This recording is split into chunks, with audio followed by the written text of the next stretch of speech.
नमस्कार दोस्तों, स्वागत है आप सभी का। मैं अमित कुमार आप सभी का बहुत बहुत स्वागत करता हूं। आज की क्लास में हम यहां पर देखेंगे लगभग साथियों 37 प्रश्न, और ये साथियों बहुत ही बढ़िया किताब है। इस वीडियो के बीच में मैं आपको कहीं भी बता दूंगा कि ये कौन सी किताब से मैं प्रश्न करा रहा हूं। एक एक प्रश्न बहुत ही इंपॉर्टेंट है, जो कि आपके एग्जाम की दृष्टि से, आपकी पुलिस भर्ती हो या फिर आपका कोई अन्य एग्जाम हो, उसके लिए बहुत ही ज्यादा महत्वपूर्ण है। चलिए शुरुआत करते हैं पहले प्रश्न की, बिना किसी समस्या के। अगर आपको वीडियो पसंद आता है तो वीडियो को लाइक कीजिएगा और अपने दोस्तों के साथ इसे शेयर जरूर कीजिएगा। 6ठी शताब्दी में उत्तर प्रदेश में कितने महाजनपद थे? आपको बताना है कि जो 6ठी शताब्दी थी उसमें उत्तर प्रदेश में कितने महाजनपद थे। तो इसका साथियों आप जिक्र पढ़े होंगे पहले भी कि 8 महाजनपद थे। कितने महाजनपद थे? 8 महाजनपद थे। अगला प्रश्न आपके सामने है कि उत्तर प्रदेश को पूर्व में किस नाम से जाना जाता था? उत्तर प्रदेश को पूर्व में किस नाम से जाना जाता था? तो आपको यहां पर ऑप्शन दिया है यूनाइटेड प्रोविंस, उत्तरी प्रांत, अवध प्रांत और आर्य प्रांत या आर्य प्रदेश। तो आपको इसका कमेंट बॉक्स में उत्तर देना है फटाफट से। इसका बिल्कुल ही सही जवाब हो जाता है यूनाइटेड प्रोविंस। क्या है? यूनाइटेड प्रोविंस साथियों उत्तर प्रदेश में पूर्व नाम इसका क्या था वो आपको पता चल गया। अगले प्रश्न पे चलते हैं। मौर्य वंश का संस्थापक कौन था? मौर्य वंश का संस्थापक कौन था? आपके सामने ऑप्शन आ रहे होंगे, फटाफट से उत्तर दीजिएगा। मौर्य वंश का संस्थापक कौन था? चंद्रगुप्त मौर्य, अशोक, बृहद्रथ और बिंदुसार। तो इस प्रश्न का सही जवाब है चंद्रगुप्त मौर्य। चलते हैं अगले प्रश्न पर। अशोक द्वारा निर्मित भारत का राजचिन्ह सिंह स्तंभ उत्तर प्रदेश में कहां पर है? प्रयागराज में, सारनाथ में, मथुरा, अलीगढ़। अशोक द्वारा निर्मित भारत का राजचिन्ह सिंह स्तंभ सारनाथ में स्थित है। आपका बी ऑप्शन बिल्कुल राइट हो जाता है। चलते हैं अगले प्रश्न पर कि पुष्यमित्र शुंग द्वारा किए गए अश्वमेध यज्ञों का विवरण किस लेख में देखने को मिलता है? आपको क्या बताना है? पुष्यमित्र शुंग के द्वारा अश्वमेध यज्ञ का जो विवरण था वो किस लेख में देखने को मिलता है? तो वह अयोध्या लेख में देखने को मिलता है। किसमें? अयोध्या लेख में देखने को मिलता है। चलते हैं अगले प्रश्न पर। अगला प्रश्न है गुप्त सम्राट समुद्रगुप्त की दिग्विजयों का विवरण प्रदेश के किस लेख में मिलता है? आपको फिर से बताना है सही जवाब इस प्रश्न का क्या होने वाला है। फटाफट से उत्तर दीजिएगा बिना किसी समस्या के कि गुप्त सम्राट समुद्रगुप्त की दिग्विजयों का विवरण प्रदेश के किस लेख में देखने को मिलता है? कालसी लेख, अयोध्या लेख, प्रयागराज लेख और इनमें से कोई नहीं। तो इसका सही जवाब होता है प्रयागराज लेख में समुद्रगुप्त के दिग्विजयों का विवरण मिलता है। चलते हैं अगले प्रश्न पर। दिल्ली डिवीजन उत्तर पश्चिमी प्रदेश से किस सन में अलग किया गया? 1858, 1857, 1950, 1865। फटाफट से जवाब देना है। दिल्ली डिवीजन उत्तर पश्चिमी प्रदेश 1858 में अलग किया गया। अगला प्रश्न आप सभी के सामने है। किस सन में उत्तर प्रदेश का नाम संयुक्त प्रांत रखा गया? किस सन में उत्तर प्रदेश का नाम संयुक्त प्रांत रखा गया? 1937, 1935, 1856 और 1961। सही जवाब आता है 1937। उत्तर प्रदेश का नाम संयुक्त प्रांत जो रखा गया वो 1937 में रखा गया। 182 ईसा पूर्व के युद्ध में यूनानी योद्धा मेनांडर ने उत्तर प्रदेश के किस नगर पर कब्जा किया? तो आपको बताना है 182 ईसा पूर्व के युद्ध में यूनानी योद्धा मेनांडर ने उत्तर प्रदेश के किस नगर पर कब्जा किया? तो वो जो कब्जा किया था वो है मथुरा। मथुरा पर साथियों कब्जा किया था। चलते हैं अगले प्रश्न पर कि उत्तर प्रदेश में चंदावर का प्रसिद्ध युद्ध कब हुआ था? उत्तर प्रदेश में चंदावर का प्रसिद्ध युद्ध कब हुआ था? 1194 ईस्वी में, 1205 ईस्वी में, 1188 ईस्वी में और 1199 ईस्वी में। उत्तर प्रदेश में चंदावर का प्रसिद्ध युद्ध 1194 ईस्वी में हुआ था। चलते हैं अगले प्रश्न पर। अगला प्रश्न देखिएगा कि प्रसिद्ध प्रदेश में खानवा का प्रसिद्ध युद्ध कब हुआ था? प्रदेश में खानवा का प्रसिद्ध युद्ध कब हुआ था? 1529 में, 1554 में, 1527 में और 1524 में।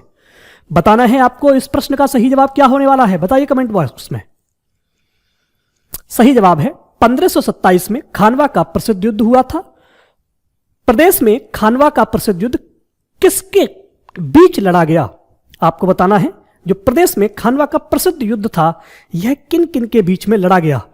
बाबर राणा सांगा, बाबर इब्राहिम लोदी, बाबर हेमू, बाबर मेदिनी राय।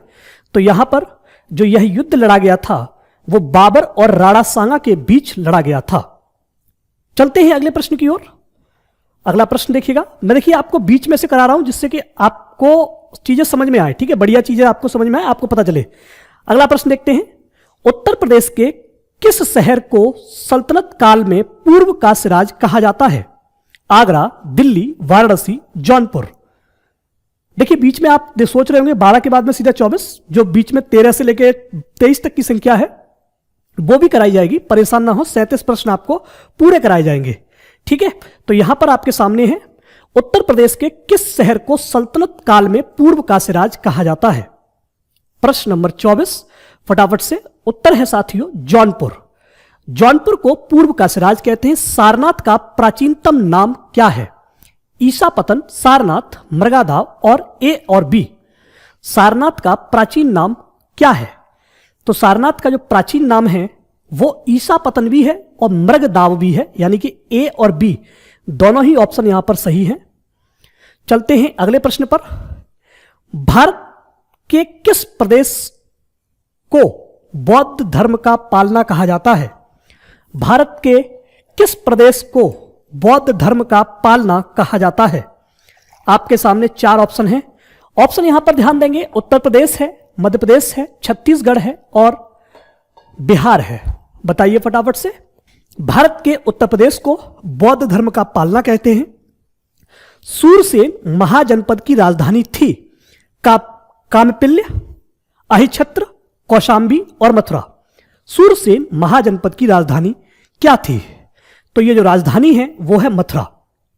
कौन सी है? मथुरा। किताब का नाम, ये नेक्स्ट एग्जाम इंद्रेश आरसी, ठीक है, चैनल है, उनकी किताब है, जीके की बढ़िया किताब है। जिस किसी को भी परचेज करनी हो तो वो कमेंट बॉक्स से जाकर के परचेज कर सकता है। कमेंट बॉक्स में नहीं, कमेंट बॉक्स में भी मैं पिन कर दूंगा, साथ ही साथ जो डिस्क्रिप्शन है उसमें भी इसका लिंक आपको उपलब्ध करा दिया जाएगा, आप वहां से जाकर के परचेज कर सकते हैं। साथ ही साथ अगर आप चैनल से जुड़ना चाहते हैं तो चैनल से आप जुड़े रहिए।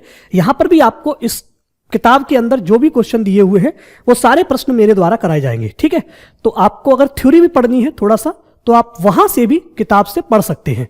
अगला है, टोपरा तथा मेरठ के अशोक स्तंभ लेखों को दिल्ली कौन लाया था? टोपरा और मेरठ के अशोक स्तंभ लेखों को दिल्ली कौन लाया था? अलाउद्दीन खिलजी, फिरोज शाह, मोहम्मद गौरी और सिकंदर लोधी। तो सही जवाब हो जाता है फिरोज शाह। कौन लेके आया था? फिरोज शाह। चलते हैं अगले प्रश्न पर। प्रश्न 29 है, 29वां प्रश्न नंबर आपके सामने। सुमेलित कीजिए, आपको बताना है कि इनमें से कौन सा सही जवाब हो जाता है। आप देखेंगे यहां पर महाजनपद, ठीक है, चेदी मतलब ये महाजनपद है, इनकी राजधानी कौन सी है यह आपको यहां पर बताना है, ठीक है। तो फटाफट से आप लोग कमेंट करिएगा, फिर मैं आपको बताता हूं, ठीक। तो देखते चलते हैं। चेदी जो है इसकी राजधानी है सुक्तिमती, ठीक है। वत्स की राजधानी है कौशांबी, मल्ल की राजधानी है कुशीनगर और सूरसेन की राजधानी है मथुरा, ठीक है। 8 महाजनपद थे, उनकी राजधानियां मैंने आपको बता दी। चेदी की सुक्तिमती, वत्स की कौशांबी, मल्ल की कुशीनगर और सूरसेन की मथुरा, ठीक है। उम्मीद करता हूं आपको चीजें पसंद आई होंगी, अच्छी लगी हो तो वीडियो को लाइक कीजिएगा। चलते हैं अगले प्रश्न पर। चलिए तो यहां पर देखते हैं प्रश्न अगला। उत्तर प्रदेश में कालिंजर का युद्ध किनके बीच लड़ा गया? आपके सामने यहां पर देखने को मिल रहा है, बताइए फटाफट से। प्रश्न नंबर 13, इल्तुतमिश और जयसिंह, मोहम्मद गौरी और परमदर्दी परमर्दी देव, मोहम्मद गौरी जयचंद कुतुबुद्दीन ऐबक और परमर्दी देव। तो आपको बताना है प्रश्न नंबर 13 का सही जवाब क्या होगा। कुतुबुद्दीन ऐबक और परमर्दी देव। प्रदेश के आगरा नगर पर बाबर ने कब अधिकार किया? प्रदेश का जो आगरा नगर है इस पर बाबर ने कब्जा कब किया? समय था 1526 का, जब साथियों बाबर ने यहां पर कब्जा किया। आगरा शहर की स्थापना किसने की थी? यह प्रश्न कई बार पूछा गया है, एग्जाम के पॉइंट ऑफ व्यू से समझ लीजिए कि सिकंदर लोदी ने आगरा शहर की स्थापना की थी। चलते हैं फिर से अगले प्रश्न पर कि हर्षवर्धन ने 2 महान धार्मिक सम्मेलनों का आयोजन कहां किया था? कन्नौज और प्रयागराज, प्रयाग और थानेश्वर, थानेश्वर और बल्लभी, बल्लभी और प्रयाग। तो यहां पर आपका जो सही जवाब है वो है कन्नौज और प्रयागराज। ठीक है, चलते हैं फिर से अगले प्रश्न पर। कुशीनारा किसकी राजधानी थी? भग्गों की, लिच्छवियों की, मल्लों की और शाक्यों की। कुशीनारा किसकी राजधानी थी? तो प्रश्न नंबर 17 सही जवाब है मल्लों की। चलते हैं फिर से अगले प्रश्न पर। अगला प्रश्न आपके सामने तड़कता भड़कता हुआ कि महात्मा बुद्ध का महापरिनिर्वाण कब हुआ था? आप फटाक से उत्तर देंगे। महात्मा बुद्ध का महापरिनिर्वाण कहां हुआ था? प्रश्न 18 सही जवाब है कुशीनारा। ठीक, मतलब कुशीनगर। ठीक है, महात्मा बुद्ध का जन्म कहां हुआ था? वैशाली, लुम्बिनी, कपिलवस्तु और पाटलिपुत्र। प्रश्न नंबर 19 सही जवाब है लुम्बिनी। लुम्बिनी में महात्मा बुद्ध का जन्म हुआ था। वह स्तूप स्थल जिनका संबंध भगवान बुद्ध के जीवन की किसी घटना से नहीं है या नहीं रहा है, तो वह स्तूप स्थल जिनका संबंध भगवान बुद्ध के जीवन की किसी घटना से नहीं रहा है वह सांची है। चलते हैं अगले प्रश्न पर। निम्नलिखित या निम्न में से उत्तर प्रदेश के किस स्थान पर हर्षवर्धन ने बौद्ध महासम्मेलन का आयोजन किया था? निम्न में से उत्तर प्रदेश के किस स्थान पर हर्षवर्धन ने बौद्ध महासम्मेलन का आयोजन किया था? तो प्रश्न नंबर 21 सही जवाब होता है प्रयाग। प्रयाग सही जवाब है। चलते हैं फिर से अगले प्रश्न पर। ठीक है, आपको नाम दिख रहा होगा, आप फॉलो कर सकते हैं इंस्टाग्राम पर, फेसबुक पर, ट्विटर पर। ठीक है, साथ ही साथ यूट्यूब पर नेक्स्ट एग्जाम। ठीक, और ये पुस्तक भी जीके की नेक्स्ट एग्जाम के नाम से ही आपको मिल जाएगी। ठीक है, लिंक डिस्क्रिप्शन में दिया हुआ है, कमेंट बॉक्स में भी मेरे द्वारा पिन कर दिया जाएगा। चलिएगा, निम्न में से किन स्थानों की तीर्थ यात्रा अशोक ने नहीं की थी? जो साथी चाहते हैं कि पैसा खर्च नहीं करना है, कोई समस्या नहीं है, आप यहीं से क्लास लेते रहिए। पूरी किताब की जो भी क्वेश्चन सीरीज होगी वो मेरे द्वारा यहां पर करवा दी जाएगी। ठीक है, अयोध्या और हरिद्वार। ठीक, चलिए तो चलते हैं फिर से अगले प्रश्न पर। यह प्रश्न मैंने आपको करा ही दिया था। जौनपुर नगर किसकी स्मृति में स्थापित किया गया? जौनपुर जो नगर है साथियों वह किसकी स्मृति में स्थापित किया गया? तो यह किया गया था मोहम्मद बिन तुगलक की स्मृति में। अकबर के नवरत्नों में से एक टोडरमल उत्तर प्रदेश के किस स्थान से थे? ठीक है, तो अकबर के जो नवरत्न थे उनमें से जो टोडरमल उत्तर प्रदेश के किस स्थान से थे? तो इसका जवाब आता है सीतापुर से। चलिएगा, चलते हैं अगले प्रश्न पर कि मोहम्मद गजनवी ने कन्नौज पर कब आक्रमण किया था? मोहम्मद गजनवी ने कन्नौज पर जो आक्रमण किया था वह किया था 1018-19 ईस्वी में। ठीक है, जौनपुर राज्य का अंतिम शासक कौन था? तो जौनपुर राज्य के अंतिम शासक की जब बात की जाए तो वो है हुसैन शाह। हुसैन शाह साथियों, सही जवाब है बी ऑप्शन। चलते हैं अगले प्रश्न पर कि आगरा की मोती मस्जिद का निर्माण डैश के द्वारा कराया गया, बताइए। तो यह है साथियों आगरा की जो मोती मस्जिद है इसका निर्माण शाहजहां के द्वारा करवाया गया। अगला प्रश्न कि गुप्तकाल का टेराकोटा की ईंटों से बना भीतर गांव मंदिर के डैश में स्थित है? गुप्तकाल का टेराकोटा की ईंटों से बना भीतर गांव मंदिर उत्तर के कहां पर है भैया, बताओ जल्दी से। तो इसका सही जवाब निकल के आता है कानपुर से। ठीक है, कौशल महाजनपद की राजधानी कहां थी? कौशल महाजनपद की राजधानी कहां थी, बताएं जरा। तो प्रश्न नंबर 36 सही जवाब आता है श्रावस्ती। ठीक है, कौशल महाजनपद की राजधानी कहां थी? उत्तर है श्रावस्ती। निम्नलिखित में से कौन सा स्थान उत्तरी कौशल जनपद की राजधानी था? तो इसका सही जवाब हो जाएगा श्रावस्ती। क्या हो जाता है? श्रावस्ती। फटाफट से वीडियो पसंद आया हो तो वीडियो को लाइक कीजिएगा, और अगर आप रेगुलर वीडियो चाहते हैं तो वीडियो को आप कमेंट जरूर कीजिए, कि जिससे कि मेरा भी मोटिवेशन बना रहे और मैं चीजों को रेगुलर आपके लिए लेकर के आता रहूं। ठीक है, देखिए वीडियो बनाने में मेहनत लगती है, तो कृपया करके आप लाइक और करें, ठीक है, जिससे कि हमें भी लगे कि हाँ आपको रेगुलर क्लास चाहिए, और शेयर भी करें। ठीक है, मिलते हैं आपसे नई क्लास में, तब तक के लिए नमस्कार, जय हिंद, जय भारत।